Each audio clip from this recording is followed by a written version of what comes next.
Bapak Ibu Saudara-saudari, selamat sore. Sehat semuanya? Puji Tuhan.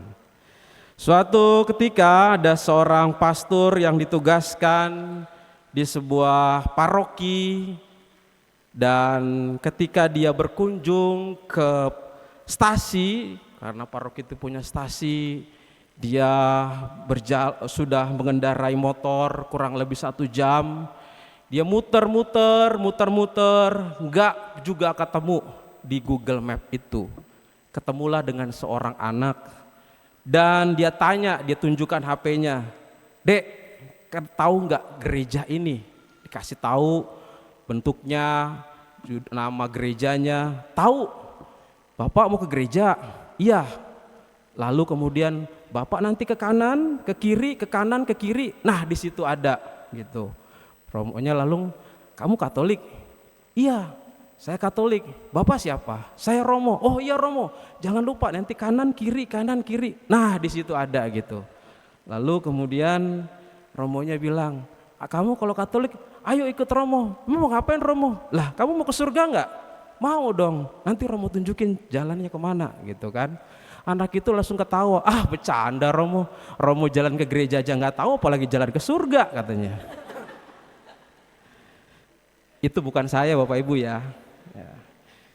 Saudara-saudari, tujuan kita ini hidup dan beriman itu pasti punya cita-cita yang sama. Mau ke surga. Betul atau tidak? Siapa yang mau ke surga? Kok keragu-ragu ya? Ini semuanya orang beriman tidak? Siapa yang mau ke surga? Semuanya mau? Mau? Sekarang Oma semangat banget, iya katanya. Jangan bahaya jangan. Ntar ya. Ada waktunya. Ibu bapak semuanya ada waktunya ya. Tapi tujuan manusia, orang beriman semua pasti, semua cita-citanya sama, mau masuk ke surga. Saudara-saudari, maka kalau kita menjadi orang Katolik, saya merasa bangga dan merasa gembira. Kenapa? Karena apa yang dicontohkan dalam kitab suci, yang disampaikan dalam kitab suci, Yesus terutama adalah tokoh yang paling jelas mengatakan surga dan bahkan kebalikan dari surga yaitu neraka. Dia memberitahukan dengan jelas bentuknya seperti apa. Dan kita tidak ragu lagi karena dia pernah datang dari surga, turun dan mau balik lagi ke surga. Kalau dia yang mengantar pasti nggak nyasar, kita tahu. Dan kita bangga dan kita senang menjadi orang Katolik. Tetapi jalan menuju ke sana seperti apa dan bagaimana, itulah yang Yesus mau katakan kepada kita dalam perumpamaan ini. Cerita ini mau menunjukkan kalau kamu mau menjadikan dirimu masuk dalam kerajaan surga, mau memperoleh hidup yang kekal seperti apa. Jadi pertanyaan-pertanyaan yang dikemukakan baik oleh banyak orang Farisi maupun juga para murid dan orang-orang lain itu adalah pertanyaan mau kehidupan kekal seperti apa. Nah, minggu yang lalu kita diingatkan yang kita dengarkan dalam Injil yaitu adalah bendahara yang tidak jujur. Ya, Injilnya kurang lebih seperti itu. Dan Yesus memuji bendahara yang tidak jujur. Kenapa? Karena bendahara yang tidak jujur itu dalam prakteknya dia diperingatkan. Ketika diperingatkan bahwa dia mau dipecat, lalu kemudian dia pakai akalnya, mencangkul aku tidak dapat, lalu kemudian mengemis aku malu. Bagaimana caranya? Membuat surat hutang baru supaya kalau dia dipecat ada yang menampung. Nah, dia dipuji. Kenapa? Karena setelah diperingatkan, kemudian dia melakukan hal itu dan selamat. Nah, kali ini contohnya, ini orang yang sudah diperingatkan tetapi enggak mengindahkan. Artinya dia jatuh dan kemudian kalau kita dengarkan di sini dia masuk dalam neraka itu, dalam tempat penderitaan, dan dia bilang sama Abraham, Bapak Abraham, kalau begitu masih ada 5 orang yang ada di rumahku. suruhlah supaya Lazarus itu datang ke rumahku memperingatkan. Abraham jawab apa? Kan sudah ada kitab suci, kan sudah ada para nabi kesaksian, sudah diperingatkan. Jadi sebenarnya nyambung, kata peringatan itu nyambung. Jadi kalau bendahara yang tidak jujur itu diperingatkan dan dia dengan cerdik mengindahkan, maka dia selamat. Yang contoh ini sekarang tidak mengindahkan dan tidak selamat. Maka peringatan pada waktu kemarin menjadi penting. Saya mencontohkan dengan alarm. Orang memasang alarm dan orang diingatkan. Kalau saudara-saudari mungkin asing dengan alarm, ya klakson lah ya. Kita mungkin punya kendaraan pasti ada klaksonnya, motor ada klakson, mobil ada klakson ya. Klakson juga untuk memperingatkan. Kalau di parkiran pulang itu banyak orang juga membunyikan klakson. Kalau klaksonnya itu tin-tin, ya wah ini dia mau menyapa, cari teman. Dan biasa saya dengar juga klaksonnya ada yang seperti tin tin tin tin tin tin. Nah ini cari perhatian namanya ya. Tapi kalau ada yang mencet tin tin tin, nah ini cari masalah kalau yang ini. Ya. Saudara-saudari kalau pulang jangan begitu ya. Habis pulang gereja nggak boleh begitu. Jadi kalau yang namanya klakson, yang namanya alarm untuk memperingatkan, itu adalah hal yang penting untuk diindahkan. Nah persoalannya, problemnya sekarang sudah terlanjur. Dia masuk ke dalam yang disebut tempat penderitaan. Apa makna yang dalam lagi yang perlu kita lihat di sini? Ada makna yang sangat dalam saudara-saudari yang kita lihat. Jadi kalau kita dengarkan dari kisah ini, yaitu bahwa orang ini, orang kaya ini, dia tidak melakukan apapun. 10 perintah Allah mungkin dia taati. Tetapi masalahnya kenapa? Gara-gara Lazarus dia masuk dalam penderitaan itu. Sedangkan Lazarus masuk dalam kemuliaan di tempat atau di surga itu. Saudara-saudari, ini yang perlu kita dalami. Ada hal-hal yang perlu kita lihat, kita cermati kalau kita melihatnya lebih jeli lagi.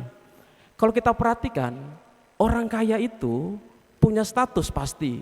Tetapi dia tidak ada namanya, maka disebut hanya orang kaya. Dia tidak ada namanya, padahal dalam tradisi Yahudi nama itu sangat penting, menunjukkan status.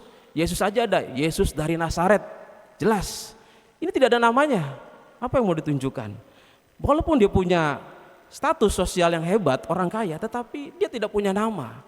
Dan mungkin di sini Yesus menunjukkan dengan perumpamaan tidak diakui juga, karena dia tidak punya belas kasih. Yang kedua Lazarus yang tidak punya apa-apa tapi punya nama. Lazarus artinya adalah pertolongan Allah atau orang yang ditolong Allah. Seolah-olah mau dikontradiksikan antara orang kaya itu dengan Lazarus yang punya segalanya, lalu kemudian dengan Lazarus yang tidak punya apa-apa tetapi namanya orang yang ditolong Allah.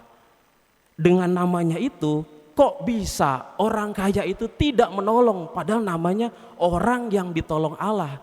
Tetapi kenapa orang itu tidak mempedulikan Lazarus? Bahkan dia disuruh berebut makan remah-remah dengan anjing yang ada di situ. Kalau ada anjing, ada Lazarus, itu mau ditunjukkan anjing itu adalah najis. Dengan Lazarus yang apalagi dikatakan sama dengan anjing itu, makan remah-remah lagi. Tidak dipedulikan. Ini mau menunjukkan suatu ketidakpedulian yang sangat-sangat ekstrim yang dilakukan oleh orang ini. Yang tidak peduli di depannya ada orang yang harusnya dikasihi, bahkan dia dikasih Allah dari namanya, dia tidak peduli. Yesus pernah mengatakan orang miskin selalu ada padaku. Karena di mana ada orang miskin di situ ada Yesus. Maka kata Lazarus itu adalah yang disebut dengan pertolongan Allah sendiri. Maka orang kaya ini adalah orang yang tidak peduli dengan apapun yang ada di depannya itu. Bahkan Lazarus yang sudah lemah dan jatuh sakit itu. Maka saudara-saudari, yang kalau kita melihat hal ini, dua contoh yang sangat ekstrim ini mau ditunjukkan bagaimana penghukuman itu atau orang kaya itu masuk dalam penderitaan bukan karena melanggar 10 perintah Allah. Dia mungkin taat beribadah. Mungkin dia juga tidak membunuh, tidak juga berzina, tidak juga melawan orang tuanya, menaati 10 perintah Allah.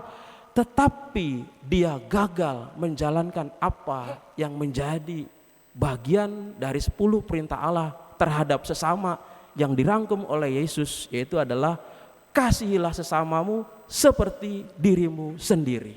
Dia gagal melaksanakan itu. Dan Yesus selalu mencontohkan dengan jelas dia masuk dalam penderitaan. Saudara-saudari, ini serasa peringatan yang sangat serius. Ketika orang gagal memahami kemanusiaan, dia juga mungkin gagal memahami Allah yang baik itu. Ketika orang gagal mengalami kemanusiaan dan memahami kemanusiaan itu, dia gagal juga memahami Allah yang seperti apa. Walaupun dia tidak membunuh, walaupun dia tidak melakukan apapun, dia tidak peduli terhadap sesamanya yang menderita di depannya dan melakukan kekejian yang sangat ekstrim itu, maka dia masuk dalam penderitaan. Apa artinya ini buat kita semua? Kita diajak bahwa kita juga memahami Allah seperti apa yang pada saat ini kita mau dituntun oleh Tuhan untuk ke surga. Kita harus memahami Yesus, yaitu adalah mengasihi Tuhan dengan segenap akal budi kita, juga berarti mengasihi sesamamu seperti dirimu sendiri. Maka dengan hal itu kita diajak juga untuk merefleksikan kepemilikan kita. Kita lahir tentu saja seperti bayi dengan telanjang dan polos. Nanti kita pulang juga dituntut sama Tuhan, paling banter pakai jas, itu pun gak bisa ganti. Kalau yang cewek pakai kebaya, udah gak bisa ganti lagi. Dan itulah makna kepemilikan. Artinya bagaimana kita juga bisa menjadikan sarana kepemilikan itu sebagai sarana juga untuk memuliakan Allah, bukan membawa kita pada yang namanya penderitaan yang kekal. Ada suatu cerita, ada seorang pengemis yang sedang mengemis di pinggir jalan. Lalu ada seorang anak muda yang kasihan, lalu memberikan uang 10.000. Tapi dilihat harusnya memberikan recehan, tapi kenapa ada 10.000? Dia bilang, "Pak, mohon maaf, ada kembalian enggak?" Bapaknya ngasih, dikasih 7.500. "Pak, ini kelebihan 500, udah anggap aja amal dek," katanya. Jadi yang beramal adalah si pengemisnya gitu ya. Saudara-saudari, tentu hal semacam ini contoh kecil, tetapi artinya bahwa kita diajak untuk melihat bagaimana apa yang kita miliki tentu saja pasti adalah milik juga Allah yang telah memberikan. Maka mari kita buka hati dan pikiran kita supaya kita juga mampu bukan saja memahami Allah yang baik itu, tapi juga memahami kemanusiaan seluruhnya, sehingga kita juga diajak untuk bisa berbagi kepada sama yang membutuhkan. Semoga Tuhan memberkati kita. Amin. Saudara-saudari, marilah sekarang kita akui iman kepercayaan kita di hadapan Allah yang Maha Kuasa. Saya mengaku